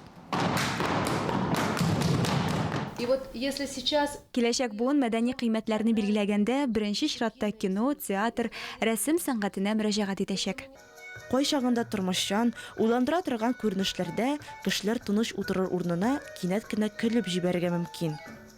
Сыйфатлы спектакльләр һәм драматургия күбрәк булган сайын, режиссерлар һәм актерлар тамашачыны тәрбияли алачак. 2019 елда мәшһүр дин эшлеклесе мәгърифәтче Ризаддин Фәхретдиннең тууына 160 ел булды. Шул уңайдан Казанда аңа багышланган күргәзмә оештырылды. Бик үзенчәлекле экспонатлар, архив материаллары, гаилә фотолары, хәтта видеоязмалар да тупланган иде. Манеж залындагы әлеге күргәзмәгә барырга өлгермәгән булсагыз, сезгә алдагы видеоязманы һичшиксез карарга кирәк. Риза Фәхретдин чыннан да искиткеч акыл иясе, тирән белемле философ булган. Артыгызда гүзәл бер исем калдырыр өчен тырышыгыз, чөнки адәм баласы вафат булыр, ләкин гүзәл исеме мәңге калыр дип язып калдырган ул. Ризаддин Фәхретдиннең вакыт турында уйланулары күп сакланылган. Бер эшнең үз вакытыннан кичегеп эшләнүе бик күп эшләрнең бөтенләй эшләнми калуына сәбәп булуы мәгълүм дип яза ул. Һәр минутның бәясен, кадерен белгәнлектән сәгатьләре күп була аның. Күргәзмәдә аларның өчесе урын алган. Менә монысы Уфа Диния нәзарәтендә хезмәт иткәндә эш бүлмәсендә торганы. Экспозициядә аерым урынны Коръән китаплары алган. Шуларның берсе миниатюр кечкенә генә Коръән. Аның размерлары сантиметр ярым белән 2 сантиметрга бу кечкенә генә китапчык Петербургта бастырылып чыгарылган һәм Фәхретдинов аны үзе белән йөрткән. Аның янында сез кечкенә генә футлярны күрә аласыз. Ул тимердән эшләнгән һәм шушы футляр эчендә, тартма эчендә Коръән әйбәт кенә сакланган. Әлбәттә, бу Коръәнне көндә кулга алмаганнар, сирәк кенә ачып укыганда тартманың капкасында булган кечкенә генә лупаны битләргә китереп, шушы лупа ярдәмендә кечкенә генә вак-вак хәрефләрне зурайтып укый алганнар. Витриналарда Ризаддин Фәхретдиннең кулъязмалары, эшчәнлеге белән бәйле документлары урын алган. Аларда галим мөселман дөньясында танылган тарихи шәхесләр биографияләрен туплаганын, Шура журналының баш мөхәррире булып эшләгәне, хатын-кызларның эмансипациясе мәсьәләсен күтәргәне, энциклопедия төзегәнлеге хакында әйтелә. Әмма фотосурәтләрдә аның таянычлы ир, үрнәгәти, игътибарлы бабай булганлыгы ачыклана. Ризаддин Фәхретдин бик күп эшли торган кеше булса да, буш вакытын гаиләсе янында уздырырга яраткан, алар белән янындагы бакчада чәй эчәргә яраткан. Әлеге фотографиядә без Риза кызы янында яраткан тормыш иптәше Нурҗамалны, балаларын күрәбез, оныкларын. Алар күңелле генә елмаеп, ниндидер яңалыклары турында сөйләшәләр. Әлеге витринада сез Ризатин Фәхретдиннең тормыш иптәше Нурҗамал абыстайның күлмәген күрәсез. Бу күлмәкне Ризатин Фәхретдиннең кызы Зәйнәп тегеп бирә, тукымасын Риза казый Мәккәдән алып кайта. Ул 1926 елда Совет мөселманнары делегациясын Бөтен дөнья мөселманнар конгрессында җитәкли һәм шуннан кайтканда гаиләсе, балалары, хатыны турында онытмыйча аларга бүләкләр алып кайта. Проектор аркылы тәкъдим ителүче видеоязмалар күргәзмәдә аерым бер мөхит тудыра. 1921 ел Америка делегатларына 7нче гасыр Коръән кулъязмаларын күрсәтү мизгелләре. Ә менә бу язманы 1928 елда Мәскәүдә ясыйлар. Әфган җитәкчесе Аманулла ханны каршы алган чаклары. Ике видеоязмада да Ризатин Фәхретдин күренеп ала. Күргәзмәдә һәрбер кеше үзен борчыган сорауларга да җавап таба ала. Моның өчен биредә махсус тартмачыклар урнашкан.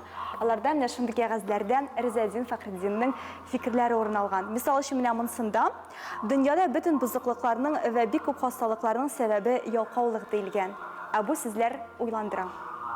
Җомга вагазында бүген Сәйдә абыстай Аппакованы тыңларбыз. Атабыз Адам алейхиссалам белән анабыз Хаваның тормыш тарихы белән танышуыбызны дәвам итик. Анабыз Хава бик шибәр булган диләр, җирдәге матурлыкны 100 өлешкә бүлсәләр, аның 98 өлеше Хавага туры килер иде дип яза галимнәр. Субханалла, ни дәрәҗәдә искиткеч шибәр булган. Әле Юсуф пәйгамбәрне дә матур булган диләр. Ә бу бит инде 98 өлеш. 98-дән калган бер өлеше Юсуф пәйгамбәргә, ә калган бер өлеше җир йөзендәге калган бөтен кешеләргә туры килер дип язганнар. Машалла, Хава анабыз нинди шибәр булган икән.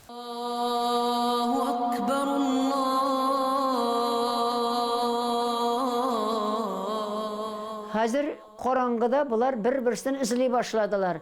Бер язмаларда 200 елды, язмаларда 300 дә бар, артыгы да язылганы бар. Бер көнедә караңгыда бер-берсен табырга Аллаһ Тәгалә ярдәм итте әдәмгә. Бар диде. Арабистан ярым утравы ягына бар диде. Җабраил фәрештәне җибәрде. Әдәм үзенең тәнен агарганын теләр микән диде. Җабраил фәрештә әйтте дә, кем теләми инде диде. Алай булса, айның башында ураза тотты диде. Айның башында ураза тотты. Тәне агарды, эшнең бер өлеше кояш чыкты. Айның уртасында ураза тотты. Ике өлеше гәүдәсе агарды, ике өлеш кояш чыкты. Ахырында тотты айның, инде хәзер бөтен гәүдә агарды һәм кояш та чыкты. Кояш чыккач, яктылыкта китте эзләргә. Арафа тауларында алар очраштылар, елаштылар, афу үтенделәр Аллаһ Тәгаләдән. Аллаһ Тәгалә гафу итте буларны. Җабраил фәрештә никах укыды, буларның 40 балалары булды. 20 мәртәбә авырлы булды анабыз Хава. Игезәк балалар таба торган булды. Кыз бала һәм ир бала. Бер вакытны Кабил белән Әклимә исемле матур кыз бала тапты да анабыз Хава. Балалар үчкәшен Хабилгә тиешле була бу матур. Чөнки атабыз Адәм 3 буынга хәтле буташтырып никах укый торган була. Кабил әйтә, юк, матур кызга үзем өйләнәм, үзем белә туган ди. Хабилгә бирмим ди. Аңлатып карады, тыңламады. Иблис килеп җитте, таш тоттырды кулына. Хабил көтә таулар арасында диде. Шушы таш белән шикәсенә бер генә бер. Энең деме туганың үлер диде, кыз синеке булыр диде. Кабил шулай эшләде. 3 көн мәетне күтәреп йөрде аркасында, кая куярга белмәде. Аллаһ Тәгалә тагын ярдәм итте, карганы җибәрде. Карганы чукып күмгәнне күрде Кабил. Шуны күреп, җирне казып, Хабилне җиргә күмде. Әдәмне җиргә беренче күмү шуннан башланып китте.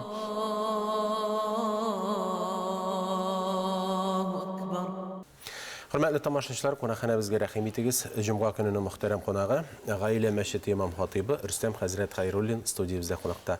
Ассаламу алейкум, хәзрәт. Ва алейкум ассалам. Хәзрәт, менә без бу көннәрдә 7 гыйнварда Гайса Мәсихның пәйгамбәребезнең туган көнен билгеләп уздык. Без аны инде Peygamber deyip, Gaysa peygamber deyip, oluluyuz, zorluyuz. Mine onun uğrunu, onun vazifası İslam dininden indirek. Allah'ın rahmeti bilen, eğer de biz bütün peygamberlerini qarasak, çünkü Kur'an-ı kitabında 25 isim peygamberlerinin hem şulardan in ulular, ol Resulübüz Muhammed Mustafa sallallahu aleyhi ve sellem, hem Gaysa aleyhisselam, hem Musa aleyhisselam, hem İbrahim aleyhisselam. Şu Gaysa peygamberine Kur'an kitabında Allah subhanahu wa ta'ala isimlep 25 tapkır eydi. Hem şakıra biz onu bir hürmetliyiz. Hem şun mine ol Gaysa aleyhisselam'ın mevlidini de biz mine dua kılıp karşı aldık. Hem Kur'an-ı Kerim'de benim uyduğum şöyle Meryem suresi de var. Onda da bir neçe mertebe tilge alına bulsa gerek. Ya Allah'ın rahmeti bilen ne Kur'an'ın ortasını açsak, cemaat 19. sure ol Meryem suresi, yani bunda onun Gaysa aleyhisselam'ın enileri turunda söylene, neşek ol uskaniydi, neşek ol meşitte uskan, neşek onun apanın iri Zekeriya peygamber onu qaragan, neşek onu ustirgan, gajaplangan, hem ondan sonra onun yanına neşek Allah subhanahu wa ta'ala Cibrail aleyhisselam Jibere hem sen mucize bulasın di, sen irsiz kız bularak balanı tabırsın di, malayını tabırsın di, hem Gaysa aleyhisselam'na ol taba, şul turunda da eytilen işik tabu vakitları, mene hazır kibitlerde tege xırmeni satıp alabız, uraza vakitinde aşıyız, şunda mene şunda o şu Kur'an kitabında Allah Teala nersedi, şu xırmelerini aşadı, hem şen mene hazır Jingillik. Tabiplar eyteler ol kanlarını tuqtatayken, mene Allah'ın rahmeti bilen Kur'an kitabında Rabbimiz Subhanahu wa Ta'ala onun turunda bizge eyte. Mene Hristiyan dininde bitinde bizim anlayışça Gaysa aleyhisselam'ı qadaqlağanlar deyip eyteler, lakin İslam dininde ol hal bulmagan deyip anlatılar. Benim uyduğumca Kur'an'da şul turda açıqlab eytilgendir. Elbette nek şuşa Meryem suresinde qaşan ol us iyinde, us sahabeleri bilen, şakirtleri bilen oturganda, şunda ötege Rim gaskeri kile ana kulga alırga deyip hem iki rivayet bara. Qaya Resulullah sallallahu aleyhi ve sellem tarafından eytiler Gaysa aleyhisselam sahabelerine eyte benim uğruna ularga kim azirdi. Şunda bir yaşkına jigit ki şağa ya Resulullah mindi. Sinali yaş kim tan azirdi, tan bu jigit şağa di. Hem şunda elbette Gaysa aleyhisselamga ol ağır yaş jigit bit. Lakin Allah subhanahu wa ta'ala şu yaş jigit ki Gaysa aleyhisselam'ın suretin biri hem ana gaskar ap kite. Gaysa aleyhisselam'na Allah Teala isen kiliş cennetlerge ap kite dip eytiler. İkinci rivayetinde şu ana satkan Iuda, ana satkan Iudaga Allah subhanahu wa ta'ala Gaysa aleyhisselam'ın suretin biri hem ol ana gaskar ap kite ol akırsa da min ol tegel bit siz yalgışasız dip şu iki rivayet var qaysısı haqrak lakin Kur'an'da Allah Teala aşıktan aşık eytti isen kiliş min onlarını ap kite hem ana uterge birmeyim hem kıyamet aldından ol yangadan kileşek. Mene şu atnada gına bizning patşabız bit Vladimir Vladimirovich Siriyalarda bulgan idi. Damaski şehrinde en zor meşitlerini qaragan idi. Şuşanda mene şu zor meşitnin manarası var. Gaysa aleyhisselam'ın isminde hem eytile nek şu manara yanına Gaysa aleyhisselam'ın ferişteler yangadan kitirir bu jirge. Hem şunda mene biz televizordan yaratıp qaradık bit. Qaşan şuşanda jirlengen oruslarını Ivan Kristitildi. Biz ana Yahya peygamber deyip eytemiz. Ol yani Meryem anamızdan iki tuğan bradı bulup şağa, kardeşi bulup şağa. Hem Allah'ın rahmeti bilen mene bizning patşabız şunu görüp qaytdı. Allah Teala razı bolsun. Şuşa izge jirlerin, bizning için izge jirlerin qarab qaytqan. Amin. Hazret, özünüzün meşitte, gayle meşitinde nindi işçilik bara bu günlerde? Ol bit kişiler için yol bulsa, mullalar için iş. Birinciden bütün Allah Teala razı bolsun, aşlar köbeye, iske alular köbeye, başka aşların uzdırarlar. Şu yollarda tuğanlar jiyilsin deyip tırışkanlar. Hem bir köp aşlar buldu. Şundan taş, şu yol günlerde biz gayle bulgaç, balalar bilende, alılar bilende, hem balalar için şu terbiyeli derslerini uzdırdık. Allah Teala kabul kılsın, ecirlerini bilsin. Hem Allah'ın rahmeti bilen medrese düzeleşen başladık. Allah Teala kış kuvvet birsen şu İslam üzerine kotarga nasip etsin. Amin şolay bulsun. Hem elbette de Cuma günü ayından halkımızga, milletleşlerimizge bir neçe tilekler edip gitseniz. Rabbimiz Subhanahu wa Ta'ala her gailege baxet bereket onaşan birsen. Rabbimiz Subhanahu wa Ta'ala sizni yakınlarına kaygı hasretten, küstüden, düşmanlardan, siyerşilerden, jinlerden, perilerden saklap yırtsan. Ele gaileni kırmagan bağlı anıklarımızga Allah Teala hayırlı bendelerin birsen ya Rabbim. Ele bağlar bulmagan gailelerge Allah Subhanahu Субхана ва Тааля тауфиклы, иманлы, ызын гомерле, мул ризыклы, иманлы балаларын насип кылсын иде. Һәм Раббыбыз Аллаһ Казаныбызга, Татарстаныбызга, Рәсәйебезгә бәхет бәрәкәт биреп, төрле хәвеф-хәтерләрдән, сугыш афәтләрдән, ачлыклардан сакласын һәм шушы яңа ел хәерле, уңышлы, бәрәкәтле ел булсын иде. Амин, шулай булсын. Бик зур рәхмәт сезгә, хәзрәт. Уңышлар юлдаш булсын үзегезгә. Хөрмәтле тамашачылар, студиябездә кунакта Гаилә мәчете имам хатибы Рөстәм хәзрәт Хәйруллин булды. Аның белән саубуллашабыз, тапшыруыбызны исә рәссам Вил Шәрәфетдинов турындагы видеоязма белән дәвам итәрбез. Ул Яшел Үзән шәһәрендә яшәсә дә, үзенең туган авылында үзе укыган, үзе белем алган мәктәпкә бик күп картиналарын бүләк иткән. Узган тапшыруларыбызда башлык, шарф, жилет һәм башка киемнәрне милли стильдә бизәргә өйрәнгән булсак, бүген модельер Ләйсән Хаҗиева чыршы уенчыгына милли төсмер кертергә тәкъдим итә. Үзебезчә әйтсәк, чыршыга түбәтәй кидерәбез. Нәкъ шулай искечә яңа ел бәйрәме әле үтмәгән, шуңа күрә бу тема актуальлыгын югалтмый. Сез үзегезнең чыршыгызның башкалардан аерылып торганын телисезме? Бүген без модельер Ләйсән Хаҗиева белән милли стильле уенчыклар әзерлибез. Шуннан да хәзер инде яңа ел кәефе керде дип әйтерлек, чөнки минем өчен яңа ел бигрәк тәген шундый зур шатлыклы бәйрәм, чөнки минем 2 бала бар. Беренчедән, икенчедән яңа елдан соң минем сразу туган көнем.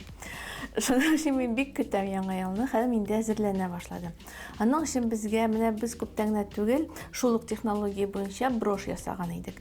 Без анда алган идек фетр, ләкин фетры калын түгел, юка гына иде. Ә безгә хәзер кирәк була менә шушындый 0.8 дип атала, ул менә шундый калынрак фетр кирәк була һәм шаблон. Мин шаблонны ясадым инде һәм без аны кисәбез. Безгә шундый кирәк була 3 шаблон.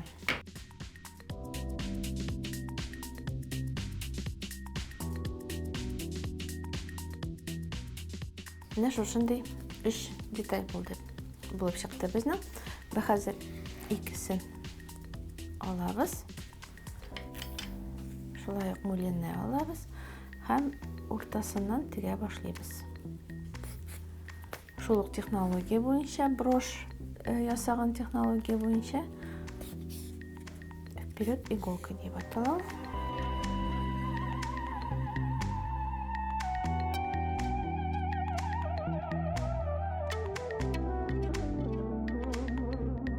Менә тегеп бетердек. Һәм инде безнең 3 деталь дип әйткән идем. Без 3нче детальне алып, шулай итеп кушабыз. Һәм шулай ук уртасыннан тегеп куябыз.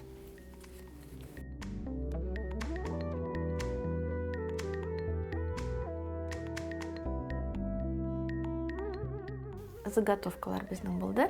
Һәм инде эшне дәвам итәбез. Без аларны бизибез. Аның өчен безгә кирәк була birər бау, декоратив тасма. Мин аны менә шулай итеп берсезгә. Менә шулай итеп, менә исән сиңа һәм миңа. Без аларны тегеп куйсак ярый. Я мин инде менә эшләп торам, шулай итеп кертәсем килә.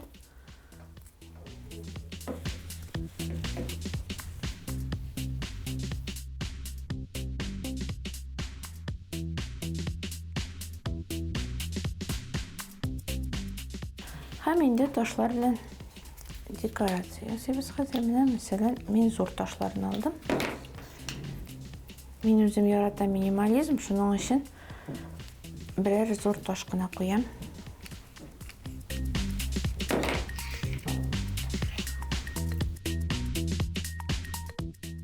Менә шушындый ачык һәм матур, иң мөһиме, милли стильдәге уенчыкларыбыз әзер булды. Чыршыны бизәсәк тә булды. Яңа елда сезнең белән кабат күрешүебездән бик канәгать булып, тапшыруыбызның киләсе чыгарылышларына кадәр саубуллашабыз. 2020 ел хәерле, имин ел булсын, һәр эшебездә уңышка ирешергә язсын. Халкыбызның фикер хәзинәсендә мондый сүзләр бар. Йомшак сүз садакадан артык диләр. Шуңа күрә дә бер-беребезгә тел җәрәхәте ясаудан, тел белән рәнҗетүдән сак булсак иде. Исән-имин булыгыз, сау булыгыз. Киләсе очрашуларга кадәр.